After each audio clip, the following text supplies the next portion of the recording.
Well, there we go. Hello, all you beautiful people. Today is a special show, and by special show, I mean it's not a podcast. It's not the Disney Insider Show. It's not the Disney catalog. It's me just on a live stream. It's me just running down my 10 favorite, mind you, not 10 best, not 10 worst. They're just my 10 favorite movies of 2021. I'll go over a few honorable mentions. Let me take these out of my ear. I'm not in the studio, obviously. Nick and Derek are have fallen ill. The bug got them, the big bug. And so instead of doing a Disney Insider Show and Disney catalog, we're just going to do just regular videos for now. So if the audio doesn't sound the best, then thank you, Samuel. If the audio doesn't sound the best, I apologize because I am not in the studio with our high quality equipment. I am at home in my little converted area, and this is where I'm recording today. If you're not following us along live, we're live on YouTube. We're not live on Twitter today. So if you're in the comments, or if you know anyone that wants to jump in, talk at the end of discussing my 10 favorite movies of 2021, we'll do a Q&A. Everyone loves the Q&As. And we'll talk all things Disney. If you have questions regarding 2022, bring them on. Then, we'll discuss them. But aside from that, so let's talk 2021. Crazy year in movies. The box office slowly kind of put itself back together. Obviously, dependent on where you're from, where you live, things are different. Theaters aren't all open. For the most part, they're open. So you're going to see a lot of streamers on here. You will see some streaming films from Netflix, Disney Plus on my list. A lot of theatrical movies. It's just a crazy time. That's just how it is. That's just what we go through in this day and age. And I want to talk about a few just honorable mentions that are going on my list. So first and foremost, can't believe I'm saying this, because I didn't believe it at first. I said it on a friend's show not too long ago. Zack Snyder's Justice League was easily one of my favorite films of 2021. It took what was just an awful movie in Joss Whedon's Justice League 2017. We all know what happened. We don't want to get into the drama. It took a film and just made it so much better. Who knew that, given the director his vision, would make something so much more better? A completely different film, in my opinion. Still funny, still action-packed, still has those dark elements. I won't get into the whole restore the Snyderverse thing. I'm not going to say, yay, I'm for it, or nay, I'm not for it.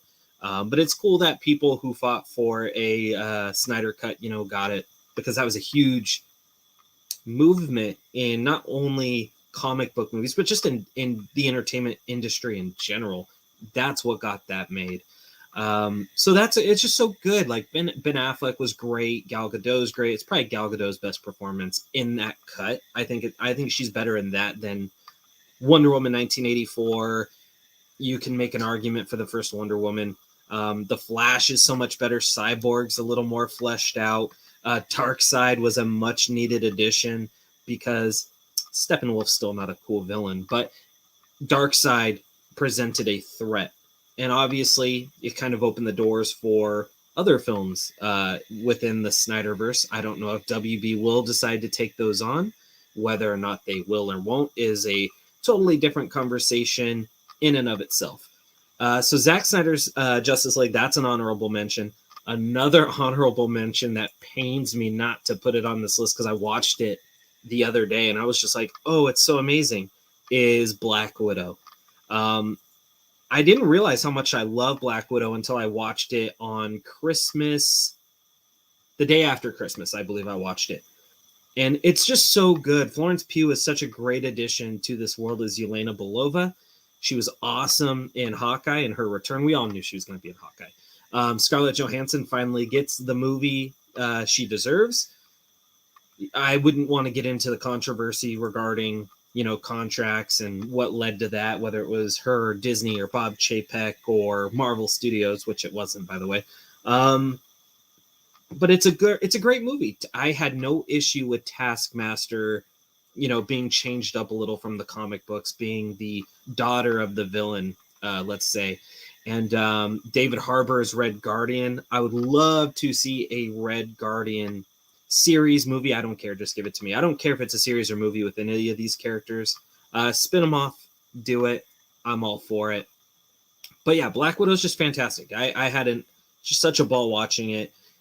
Not my favorite Marvel movie of the year, and that's saying something considering I like them all. My third on this list for honorable mentions, I'm just going to list off 5, is a movie called Nobody with Bob Odenkirk. Very John Wick-esque, you can say. A father who's trying to get out of the assassin business is kind of reeled back in. We've heard this story before, but it's just really good, really funny. I like over-the-top action and with some brutality to it, like a John Wick. So this is what that was. And anything that can give me a Christopher Lloyd cameo is a win in my book. So that's another one that's, just barely missed my list. Another one, this is crazy. I didn't see this on a lot of people's lists because I think a lot of people forgot it or didn't watch it. And that's Barb and Star Go to Vista Del Mar with Kristen Wiig, and I believe her name is Annie Mumolo. 2 middle-aged gals trying to go on vacation. They're just having a rough go of it. And then they cross paths with Mr. Dornan himself, Mr. 50 Shades himself, Mr. Hunk, who was shockingly funny in this. And I'm usually not a big Jane Dornan fan, but he was really good. And Kristen Wiig's just kind of goofy comedy always works for me. I don't know much about Annie Mumolo, but she was great in it. She was funny as Barb and Star. They were great. They're working on the Cinderella spinoff for Disney. So, fingers crossed that that's good and is funny. I wouldn't mind them being the evil stepsisters. We'll have to wait and see. So if you haven't seen Barb and Star Go to Vista Del Mar, it's streaming on Amazon right now. Go check it out. It is awesome. Next one on my list for sure is probably another streaming gem, is Vacation Friends with John Cena and Lil Ray Howery. If I butcher these names, I apologize. And these two kind of meet up, they're husband and wives. They kind of meet up on vacation. They go through this crazy filled adventure that's probably not suitable for me to talk about right now. And it was just so funny. I like John Cena. I think he's great in comedy. I think I think that's where you get the most out of him, is in comedy, like these goofy comedies, raunchy comedies. We've seen it with Sisters. We've seen it with Blockers was another one. And Lil Ray Howery, we're going to talk about him later, but he's got himself a nice little rising career, especially this year. I've seen him in multiple things this year. So good on him. So if you have a chance, if you have a Hulu subscription, go watch Vacation Friends. They already have Honeymoon Friends in the works at the studio. Okay, so this is going to be in no particular order, but these are going to be my 10 favorite films of the year. Mind you, a lot of these films are going to be major blockbusters, because I did see a lot of blockbusters. I did see a lot of indie films. But it's the blockbusters that kind of get me, obviously. I cover them. We at the Diz Insider cover these films constantly, so they're kind of in the forefront of our minds, the forefront of bringing theaters back to where they were. Whether or not you think it's safe enough to go is your decision. Obviously go if you feel safe enough to do it. If not, stream. Tons of great streaming content. And these things are making the move to Disney Plus and Hulu and Amazon, Netflix. So go and see them if you can. I'll rattle off my 10. If you've seen them, awesome. If you haven't, go check them out. They're great, great films that I'm about to list off. First one being Mitchell's versus the Machines. First off, Sony Animation Studios is becoming a powerhouse in animation. We already know how well they did with Into the Spider-Verse, and now they're coming off with Connected, with basically a lot of the same team from Spider-Verse. And this movie is just so artsy, and it's wild, it's crazy. It kind of makes you think. The family aspect with Danny McBride playing the father, Abby Jacobson's in it as the daughter, Maya Rudolph is the mother. I believe the director plays the son, the crazy little kid that likes dinosaurs. It's funny. There's a lot of SNL people in there. I think Beck Bennett's in there. And it just kind of keeps you on your feet. Olivia Colman's in it as kind of like Siri. She's the bad guy, and she's pretty funny. And it's just a wild movie throughout the whole thing. The animation's it's very, what's the word I want to use? It's kind of like Into the Spider-Verse, and I mean that in a sense that it's different. It's a different animation. It's a different style, and that's something that Mitchell's versus the Machines brought to the table. Very colorful. It's got a unique palette, but at the end of the day, this movie is something that really resonates about family and technology and what technology can do to families. Because if you put your face in front of you're speaking from a guy who does this all the time, and I feel bad. You have your eyes glued to the phone, the TV, the computer, the movie theater screens, and that's what's kind of making our heads go day in, day out. And it's all about family. Get away from the phones, kind of spend time with family. It's a road trip movie. It's a family movie. It's an adventure movie. It's a comedy. And it's just so heartfelt. So if you have a chance, if you haven't seen it, you'd be crazy, but it's on Netflix. Go check out Mitchell's versus the Machines. Again, this is in no order. Coming in at number 9 for me is Eternals. Yeah, it's Eternals. Not on a lot of people's top 10 lists, but I've said this on the Diz Insider show multiple times. Eternals, I personally think, is the complete opposite of what everyone on Rotten Tomatoes said. Everyone's like, it's long, it's boring, it's kind of drawn out, it's got a Chloe Zhao palette, which, duh. No, I found this movie to just be nonstop entertaining. I thought it was funny. I thought it was shot beautifully. I think the score was awesome. It's I'm going to butcher his name, Ramin Djawadi, who did the music for Game of Thrones and the original Iron Man, I believe. So the music's awesome. I love the score. I love the lead characters. You're always asking people, what's your favorite Eternal? What's your least favorite Eternal? And it's so hard. Every day it's either going to be like, my favorite's Makari. No, it's Druig. No, it's Kingo. No, it's Fastos. But I don't have a least favorite, I could tell you that. I just found them all interesting. And I found it very compelling how they told the story of how their powers affected them and what they did, even outside of being superheroes. So it's just, I just had such a ball with it. I had a lot of fun. I think it really opens the door for the MCU. Obviously, we saw Star Fox, aka Daddy Styles, at the end. We see Patton Oswalt as Pip. Blade. You got the end credit scene with Dane Whitman. As you can tell, he's going to become the Black Knight moving forward. So I hope we get an Eternals 2. There's no confirmation on Eternals 2, but that's the one thing I wouldn't want a Disney Plus series on. Give me a movie. Give me another movie. Maybe do it with a different director, but Eternals is a ball. It's on my top 10 favorite of the year for sure. And I will not argue with anyone who has different opinions or has different feelings on where Eternals lies, whether it's in their MCU ranking or their 2021 favorites ranking. But for me, that's where I have it, and that's where I'm going to put it, is in my top 10 favorite. I'll throw in another Marvel movie in my top 10 since we're on the kind of the Marvel train right now, and that's Shang-Chi and the Legend of the Ten Rings.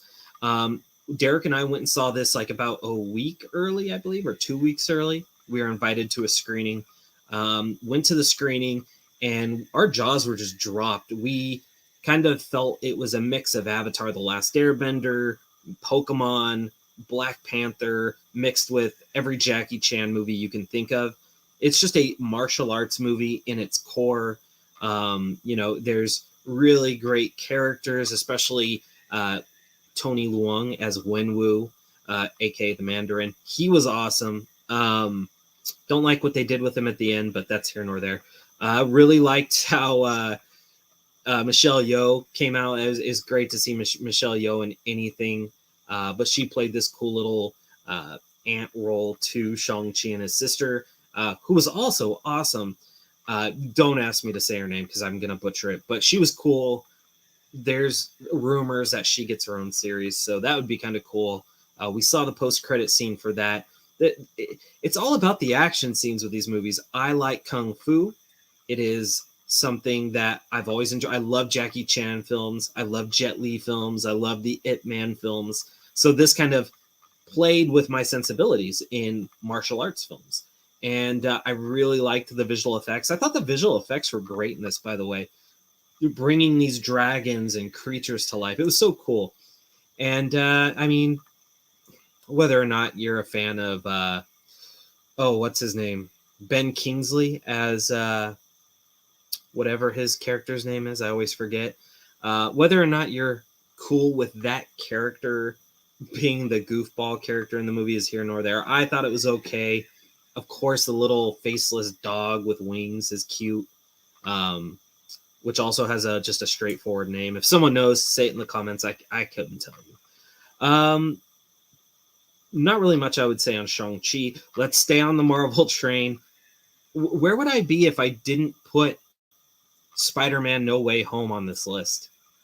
I've seen it twice now. The first time I walked out of it, I was so confused. My brain had like melted after seeing it. And I say that because there was so much going on that I had no idea what I just watched. Like I almost felt like I watched a fake movie. Well, no, here's what I thought. When you go on YouTube and you see those fan-made trailers and they look really good, but you're not sure if it's real until you find out it's a fan-made trailer. That's what Spider-Man No Way Home to me is. It's a fan-made movie almost, which is not a bad thing. I'm not saying that's a bad thing or a good thing, but that's just how I felt watching it. I went in a second time to see it. I loved it way more. Andrew Garfield, hands down, stole the show.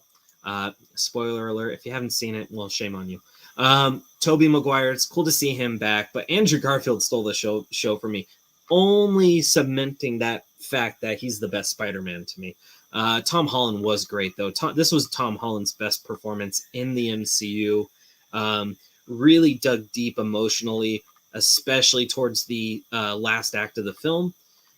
And it's a great time. Everyone's good. There's talks of Willem Dafoe getting a supporting actor nomination just for his role as Green Goblin. That's crazy to me. Alfred Molina's great.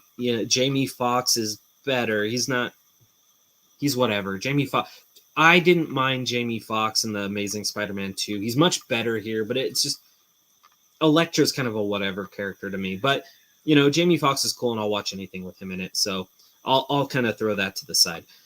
Thomas Hayden Church, same thing. Even the Lizard. Those are the three throwaway characters in this movie. It's all about Doc Ock in the first half, Green Goblin in the second half, and obviously the Spider-Man team up where they're kind of webbing each other and lifting each other up with their webs and webbing. It's so cool. A lot of fun. I don't think there is a more hyped movie experience that I've been to since, I don't know, Endgame was pretty hyped, and The Force Awakens. But my screening was insanely loud. Both screenings, I should say, loud, cheering, clapping. And I personally like that. I know a lot of people don't like the screaming, clapping, just fan commotion in a theater. People just kind of like to watch and kind of dive in and enjoy a movie for what it is without people kind of screaming and cheering. For me, I'm the opposite. I love that. That just allows me to kind of be vocal, because if I missed anything, I'll just buy a ticket and see it again. It's not a big deal. But it was a great time. And it just made 2021 kind of a little better, because it is a bittersweet year, just like 2020. So that made it better. I'm, for your guys' knowledge, if you don't know, I'm vaxxed personally. I wore my mask. I'm kind of safe. No symptoms for me. Sadly, not everyone's feeling over the weather. So go see Spider-Man No Way Home. It is awesome. Next up on my list is Venom Let There Be Carnage. No, I'm just kidding. Venom Let There Be Carnage. Talk about a movie I did not like watching. The next one, which I still don't recall liking a whole lot at first, and then watching it, I kind of fell in love immediately with it. And the reason I say I didn't fall in love immediately with it is because I almost thought it was like, not a dumb movie, but just like a weird movie. and that's Free Guy. And Free Guy is Ready Player One meets Wreck-It Ralph meets Grand Theft Auto meets, in a way, Deadpool. Ryan Reynolds plays Ryan Reynolds in everything he's in. That's a running joke. But I loved Free Guy. I thought Free Guy was very, again, I'm going to use this word a lot, heartfelt. I thought it was funny. I thought it was action-packed. I didn't belly laugh the whole time, but I had a smile on my face watching it, which is what I had during Ready Player One, which is one of my favorite movies of all time. And when he's fighting himself, but Buff, whatever his dude or bro or whatever that guy's name is, he pulls out Cap's shield, and you get that Chris Evans cameo. You get the lightsaber. You get a Fortnite hammer thing, whatever they call those. Gamers, help me out here. It's just so much fun. Jodie Comer is awesome in it. She's had a really good year, by the way, with The Last Duel, which didn't make my list. But she's had a great year. It's just, Free Guy is just a fun popcorn movie. That's what it is. You go in, turn your brain off, enjoy it. And there's talks of a sequel. Whether or not it gets a greenlit officially, I have no idea. But you can easily sign me up for more Free Guy, because Ryan Reynolds, man. Ryan Reynolds. Next up on my list is going to be The Harder They Fall on Netflix. Western movie, Idris Elba, Jonathan Majors, Regina King, Delroy Lindo, Lakeith Stanfield, Zazie Beetz. This movie's awesome. For those that don't know, I am a sucker for Westerns, and talk about not only a stacked cast, but just a cool movie. It's very gritty. It's very Western. It's very stylized. It's got a stellar cast, and they all kind of put their heart and souls into it. It's one where if you have Netflix and you want a good, solid movie to watch that you think is underrated in terms of storytelling and the way it's shot, this is the movie to see. The Harder They Fall is great. If you love Jonathan Majors in Loki as much as I do, watch him in this, because it's a completely different Jonathan Majors. And this guy's doing big things. He's going places. Obviously, we knew that from Lovecraft Country. So check out The Harder They Fall. I had an absolute ball with it. It is on Netflix. A couple of these movies are from Netflix, so not everything is Disney, despite us being we're not just Disney shills here. We're Netflix shills, too. So come after me, kids. Up next on my list is Clint. That's my boy Clint. Thrill Geek. Go check them out. They are awesome. Next up on my list is The Suicide Squad. Listen, I like James Gunn. I like what he does. I like the first Guardians. I like the second Guardians. I like Slither. I like Super. And I love The Suicide Squad. It took everything that I liked in The Suicide Squad, which was very little, and made it so much better. I really like how he kind of creates these characters no one's heard of and makes them household names. Bloodsport. I mean, we all know who King Shark was. Peacemaker, where he's a bad guy, kind of like a he's more of a bad guy who just wants peace, but he'll kill to get it. That's crazy. And now he has his own series. This movie is just balls to the wall, crazy, gory, bloody, and I love bloody, gory, over the top action.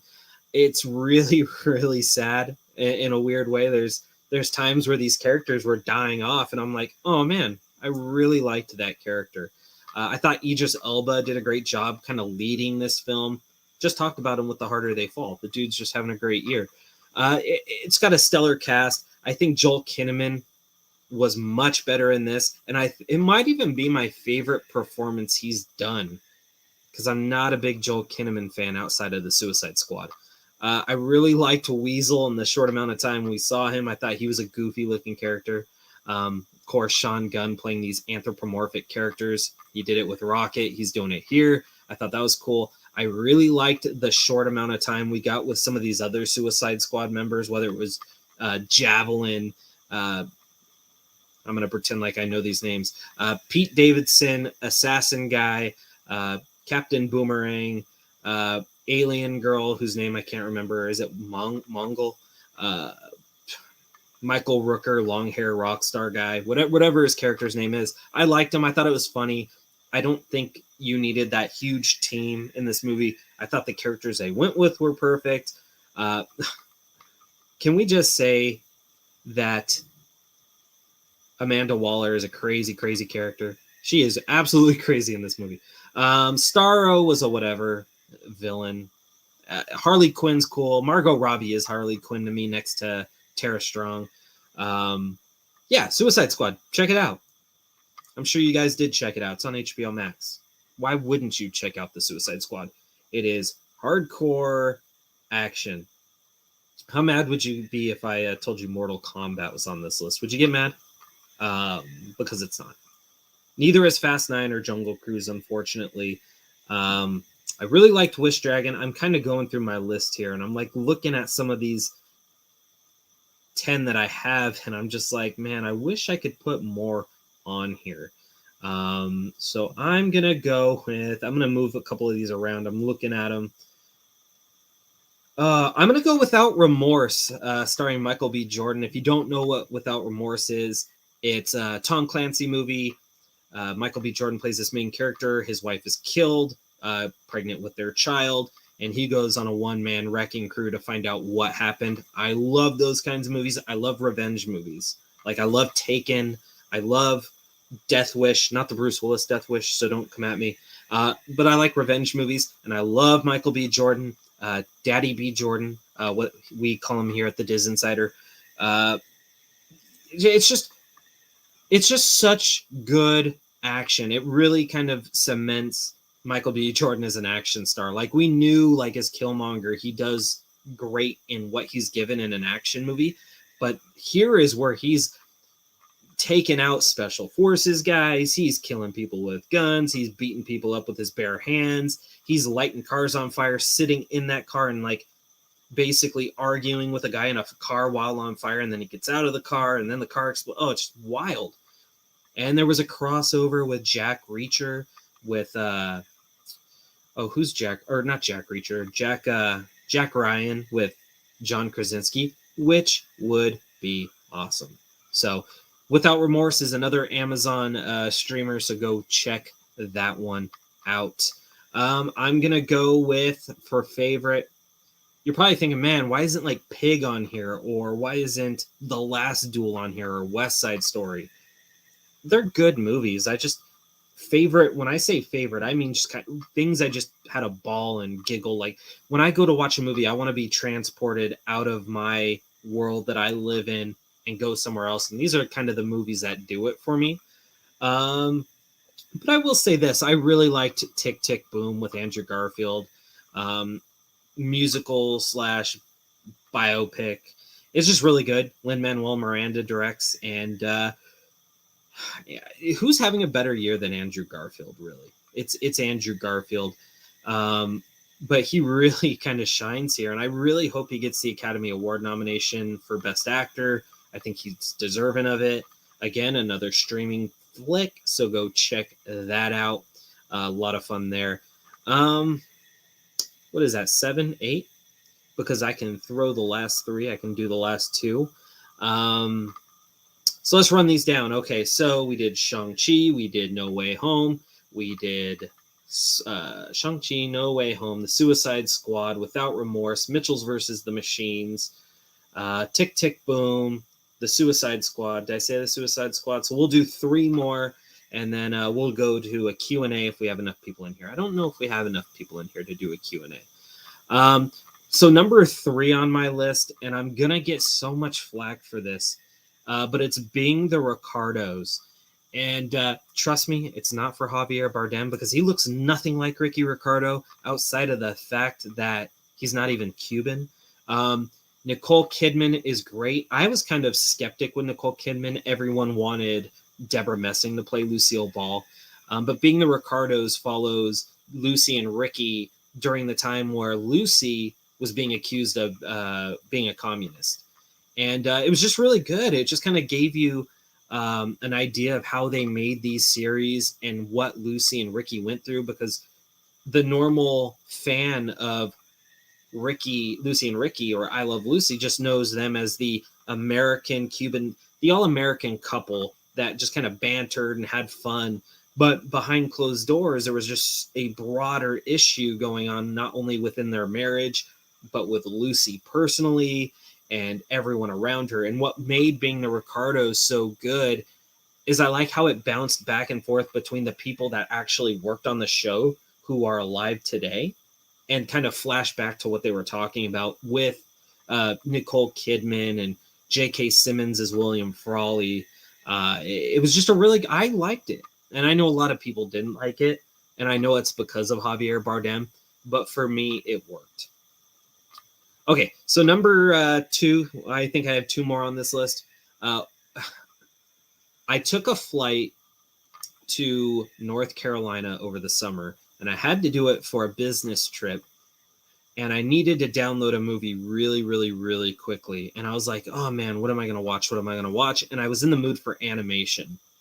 And I downloaded this little movie called Wish Dragon. And this isn't going to be on anyone's favorite 10 list, but it's definitely going to be on my favorite 10 list. Wish Dragon was awesome.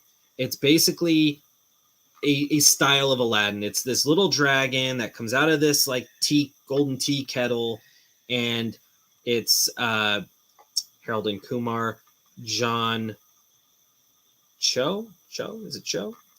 Anyways, he's in it. He plays this wish dragon, has to give this kid 3 wishes, just like the genie, and they kind of just go on this hijinks. It's just really colorful and fun, and I really love the Asian artistic style of the animation. I love the banter between the 2 main characters. I really like how the villain was kind of goofy and skinny and funny. It was just a really good animated movie for what it was. Trust me, it's nothing like the next animated movie that's going to be on my list, which is the last movie on my list, I believe. But it's just a really good movie with a really good story. It's not too long. It's very fast paced. It's got really good music. Like the score is just so underrated here. It's on Netflix. It's called Wish Dragon. Go check it out. And then my last movie, and I this kills me because I loved Luca. I loved Encanto. But I really enjoyed Raya and the Last Dragon. Kelly Marie Tran, Awkwafina, who's had a great year with Shang-Chi as well. Gemma Chan, who was in Eternals, and then this, a lot of crossover in the Marvel Cinematic Universe. Maybe Kelly Marie Tran makes the jump. Benedict Wong's in it. It's just a really good movie.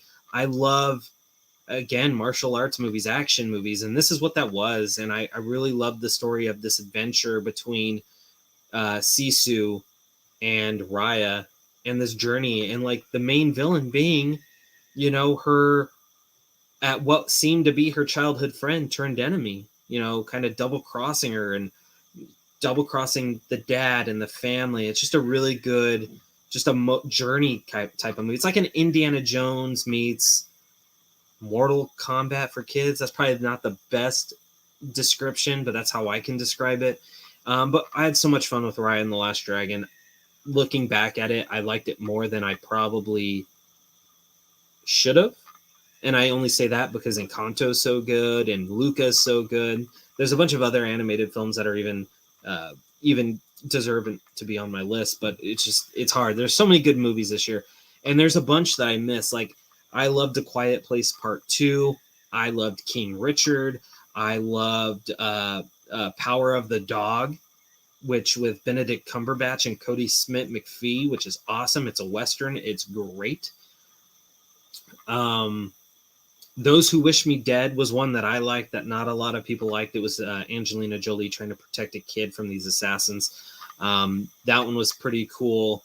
What else? West Side Story. I loved West Side Story. I really liked Rachel Zegler. I liked Ariana DeBose. Ansel Elgort. Sorry. Goodbye. Canceled. There's a bunch of movies. I liked The Last Duel, but it made me uneasy, I should say. It was very an uneasy movie to watch. And then there's just a bunch of movies I haven't seen yet. There's ones like The Guilty with Jake Gyllenhaal. There's just tons I need to catch up on. There's just so many movies on streaming, so many movies in the theaters that I need to catch up on. It's just hard. It's, it's tough. So you got to bear with me here. But these are just my favorite movies of the year. So let me know what your guys' favorites are. Let me know in the comments or in the live stream. Let me know on Twitter. I would love to hear your 10.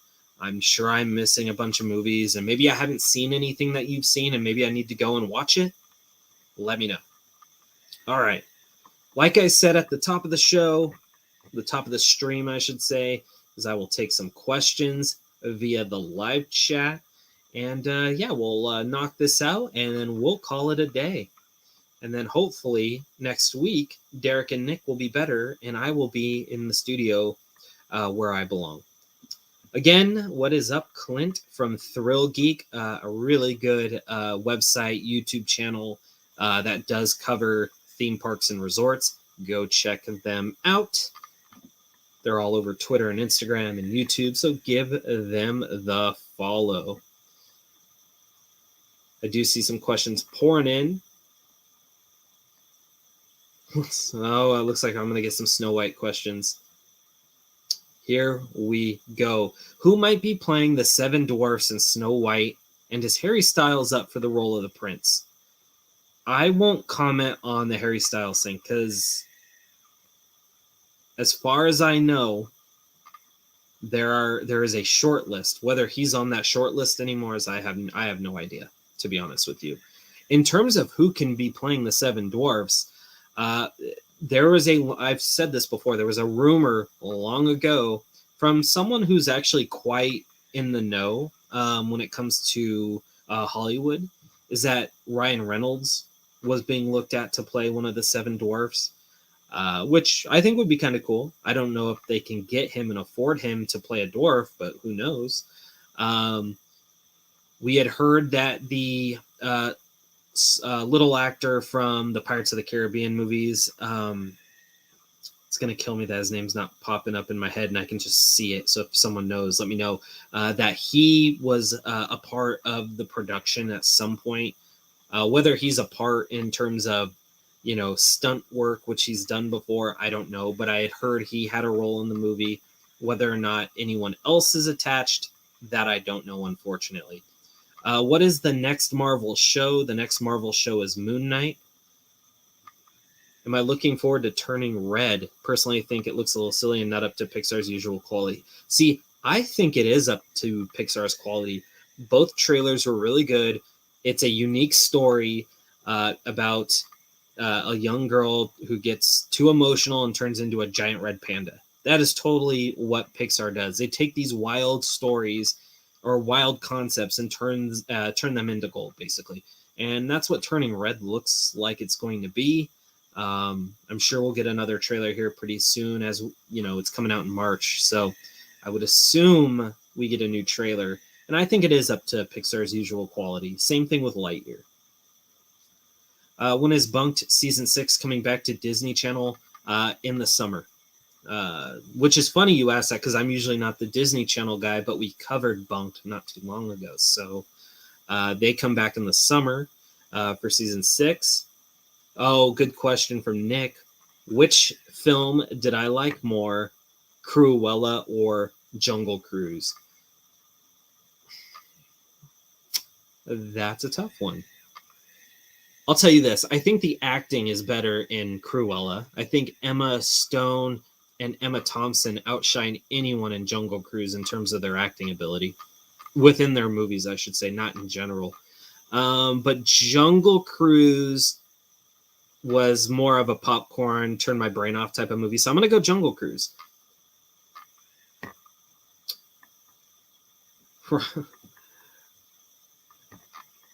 Andrew Brady wants to know when the live-action Lilo and Stitch could begin production. Dude, that was supposed to begin production in 2020. Unfortunately, as far as I know, John M. Chu left the project, and he's kind of focused on Wicked. So until I hear anything, I don't know anything on Lilo and Stitch right now. And then Elliot Block II says Martin Kleba is the actor from Pirates, who we were talking about for Snow White.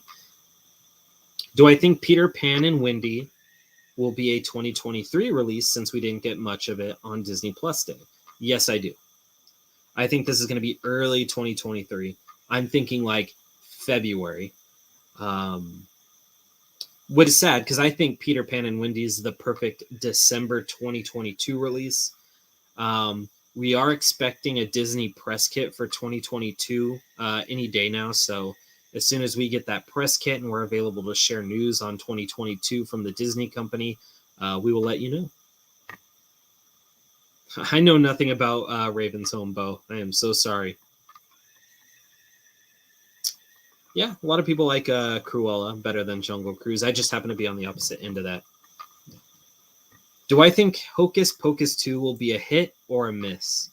I think this will be a hit. Like, people have wanted the Sanderson sisters back for over 25 years now. So I think it'll be a hit just based on the fact that people are going to want to watch this. This is something they are looking forward to. You know, it's got a really stellar cast. It's got Tony Hale. You know, you got Doug Jones back as Billy Butcherson. Hocus Pocus 2 is going to be that movie that kind of reinvents that Halloween Disney genre, I think. Not to mention it's directed by Anne Fletcher, who did The Proposal with Ryan Reynolds and Sandra Bullock, which is an underrated gem, so go check that out. When will production for Little Town begin? The rumor, or the report, I should say, was next month, January. So any day now. I believe it's on track to start in January. So set photos, here we come. Here we come. Be on the lookout. Is Rescue Rangers somewhat a sequel to Who Framed Roger Rabbit? As far as I know, and I have not talked to the person that I know that has seen this movie, but as far as I know, Rescue Rangers exist within the same universe as Who Framed Roger Rabbit. I can't confirm that 100%. That's just what I was told. That it exists in the same universe, but it's set obviously 5 decades in the future to present day. So, and Roger Rabbit makes a cameo, of course, so that's kind of cool. A few characters actually make a cameo, if that excites you. Could Amari Katz, Vanessa Shaw, and Thora Birch make a cameo in Hocus Pocus 2? Maybe a quick cameo, but I can't imagine they're in it though. Amari Katz was doing an interview and he straight up said, I heard nothing, and he seemed very sincere.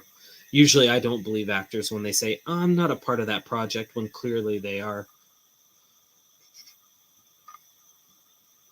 Yeah, the TikTok's the place to go for these Hocus Pocus leaks. Any leaks, really. TikTok seems to be the place to go. You're never going to see me on TikTok, though. It's not my place. I'll stick to Twitter and Instagram. I'm not a big TikTok guy. All right, folks, it's a slow day. It's a Wednesday. I hope you guys had a happy holidays. Don't forget to be safe with New Year's coming upon us. Thank you guys for a successful 2021 here at the Diz Insider. You guys are kind of the main driving force to everything we do here. And we want to continue that into 2020. We're doing big things. We have, an app for iPhone coming out. It's already on the Play Store for Android users. We have a newsletter that's getting ready to launch. We finally kind of kicking the tires on that. We have 2 or 3 new shows coming to YouTube later next year. Where we already are planning up the Diz Insider Awards for next year. We're going to be at D23, so come hang out with us at D23. 2022 is going to be a great year. We're hoping for not only a better situation in the world and, with the pandemic going on, but we're hoping just for an awesome 2022 in general. Tons of content coming out. Don't forget to check out thedizinsider.com for all the latest movie news, streaming news, parks news at the Walt Disney Company. That includes 20th Century Fox if you're into that. Check out the Diz Insider Show. We just dropped our Christmas episode a few days ago. The Doctor Strange episode of the Disney catalog is out. Send your well wishes to Nick and Derek as they get better. They're both really ill right now. But I talked to Derek today, and he'll fight this and he'll get better, and we'll be doing this again here within the next week or so. Be safe, you guys. thank you again for hanging out with me. It was a long show for just being myself. I think I did okay. I don't like talking to myself by myself, so you guys hanging out makes it that much better. And anyways, aside from that, I will see you folks in the castle. Bye-bye.